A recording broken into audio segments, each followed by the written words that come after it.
புவனமகாதேவியின் முகத்தில் புன்னகை அரும்பியது. வரமா? நல்லது, கேள், தருகிறேன். ஆனால் அதற்கு பிரதியாக நானும் ஒரு வரம் கேட்பேன், நீ அதை தர வேண்டும் என்று அன்பு கனிந்த குரலில் கூறினார். மாமல்லர், பிள்ளை அன்னையிடம் வரம் கேட்பது நியாயம். பிள்ளையிடம் தாய் வரம் கேட்பது எங்காவது உண்டா? முடியவே முடியாது என்றதும் புவனமகாதேவியின் முகத்தில் புன்னகை மறைந்தது. இருவரும் உள்ளே சென்றார்கள்.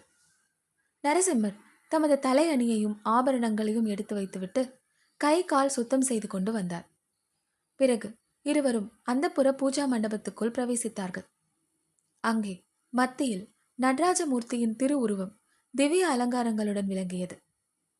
பின்புறச் சுவர்களில் சிவபெருமானுடைய பல வடிவங்களும் பாலகோபாலனுடைய லீலைகளும் வர்ணங்களில் அழகாக சித்தரிக்கப்பட்டிருந்தன. பூஜையெல்லாம் முன்பே முடிந்தபடியால் தாயும் மகனும் அந்த திருவுருவத்தை வழிபட்டுவிட்டு வெளியே வந்து போஜன மண்டபத்துக்குள் பிரவேசித்தார்கள். உணவருந்த உட்கார்ந்ததும் புவனமகாதேவி, குழந்தாய், ஏதோ முக்கியமான செய்தி வந்திருக்கிறதாம். கோட்டை வாசல் எல்லாம் சாத்தியாகிவிட்டதாம். அரண்மனையே அல்லோல கல்லோலப்படுகிறது.